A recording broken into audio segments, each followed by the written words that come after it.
Welcome to this part of another soul-gripping testimony, delivered from deep darkness. This testimony may have visually disturbing scenes, therefore viewer discretion is advised. Please note that this is just one part in a series of videos of this particular testimony, so if you have the stomach for it, feel free to check out the entire playlist, Delivered from Deep Darkness, here on this YouTube channel. Walking out of the mental hospital was like coming out of a grave. The world looked so bright and welcoming, even the air seemed different from the toxicity inside that place. I think I had been imprisoned there for more than 3 months and was very grateful to my head trainer. I wanted to trust him in his role as my guardian. I needed a hero, someone to protect me and my welfare. The farewell words of the asylum's guarding monk diffused that notion. He smiled, taped my shoulder and said, "See you soon. If you fail." What did he mean? Was I expected to return to that prison? What was I going to fail? I thought I was leaving all this behind me to go and study as a regular university student. Was this just another setup for something they did not get from me already in that dreadful place? My guard went back up again, and I resolved to trust no one. I knew I had given information during my detention at the asylum, but was not aware of what was disclosed.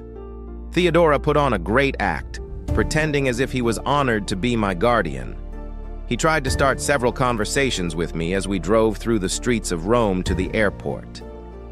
I think he was trying to gain my trust, trying to find a conversation topic to garner participation.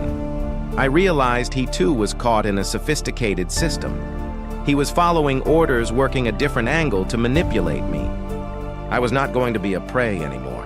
My resolve was firm.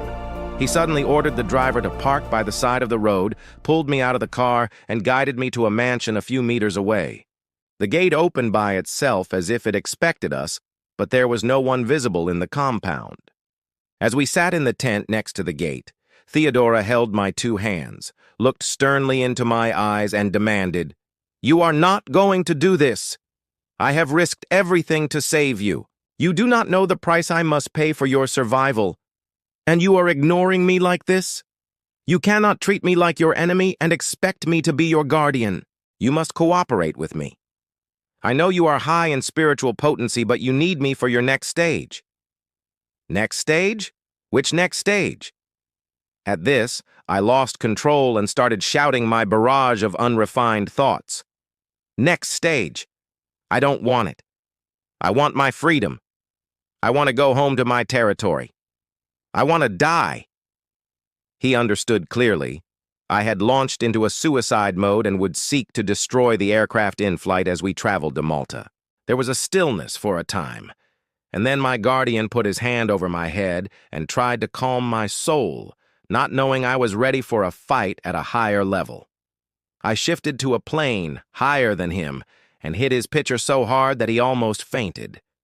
He knew I had resolved to fight and destroy him. He resorted to explaining what was going on and how he had secured my release from the asylum. He explained that several leaders and holy superiors had resolved to kill me because they had failed to subdue me through all their abuses, manipulations, and interferences. I had locked my psyche gates before the mental breakdown, and they had not been able to locate the code of my star. This made it impossible to bring me under any esoteric guidance. They realized I would be a problem to many cultic systems if not subdued. The only solution available to them was to kill me. Theodora said he went through a lot to convince his leaders that I deserved more head training instead of death. He said he staked his position as a house head to take on the responsibility of becoming my headhunter. The stake meant that he would lose his position and perhaps his life if he failed in this mission. It was a high price to pay, one for which I did not feel worthy. This convinced me to withdraw my attacks and manipulations. Why would he be willing to pay such price for an insignificant African witch? The answer from this stranger was overwhelming. He said, "I know deep in my loins that you are a different child. You are destined not to destroy but cleanse the universe from the many infernal manipulations. I know one day you will be rescuing souls not as a witch, but as a teacher of pure knowledge."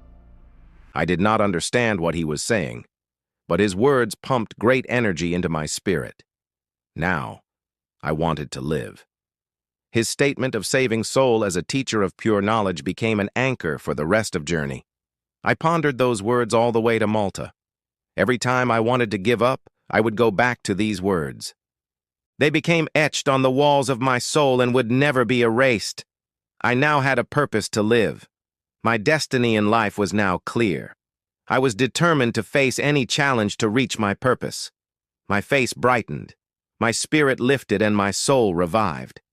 I lowered my guards, relaxed my gaits, and became friendly to my head trainer. I knew he was not manipulating me. I could scan his spirit and tell his intention and source. Now, I was willing to continue to Malta.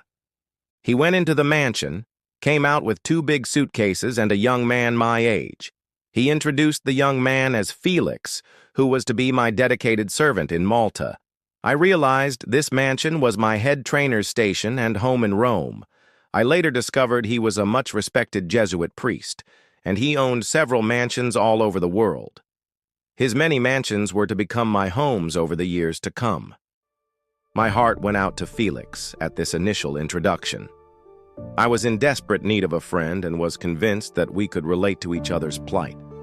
His timidity, however, made me wonder if he had gone through the same journey as mine. How did they break him so thoroughly? Was he kidnapped like the other boys? Or was he a gift to the sect from his parents? He was to be my servant, so I had time ahead to cohere these details from him. Learning about his journey was not simple. He had no memory of his past, including details of his parents or his country of origin. Felix carried tons of grief, though he maintained a manufactured smile at all time. Only the spiritually discerning could see his real condition. He had mastered high masking and role-playing and seemed equally comfortable in any of his multiple personality lifestyles. Felix also had mastered subduing pain. He was emotionally numb and disconnected from normal human reality. He had no life beyond his master, Theodora. He pronounced his name Felix and did not have a second name. This to me proved it was not his childhood name. It must have been a given name by my head trainer. His personality was perpetually altered. He was permanently changed into another being. He was a living, breathing robot subject to the command of his master's every wish. He had also gone through the mental asylum like me, and they were able to successfully achieve their goal of reprogramming his memory and personality because he did not know about locking his gates. I knew Felix must have been very brilliant. He must have possessed a unique star. And now, he was turned into a mindless slave. He had been exchanged. His soul was somewhere being used. Maybe in a laboratory, or a space station, or a sublime studio. This is exactly what these people wanted with me. I felt anger rising, but I had to stop it instantly because I did not want to expose myself to manipulations if I went into zero state. I will discuss more about zero state later. I later learnt Felix's bed in Theodora's mansion had been designed like a coffin. It was a large coffin, like box, with a cover. It was overlaid with red silk and purple. It was a vented coffin with skull drawings and inverted crosses. He literally slept in a coffin with the dead every night. He told me, after Theodora rescued him from the asylum, he could not sleep for months, and he began relapsing into mental breakdown. Theodora came up with this idea of a coffin, and it worked. He was now sleeping. He said he cannot sleep unless he is in a coffin. This was a dead man walking. I wondered why my holy superior offered this dead man to be my servant. Was he to introduce me to another realm of death deeper than I had experienced myself? Why did I have this overwhelming feeling of sympathy towards Felix? Perhaps I have an assignment to rescue his soul. Is it even possible to reverse this level of manipulation and bring back life to this man again? All these questions flooded my thoughts as we journeyed to Malta. I remembered my head trainer's words. "You are to rescue souls as a teacher of pure knowledge." Felix was my first mission. There is power in a word of guidance.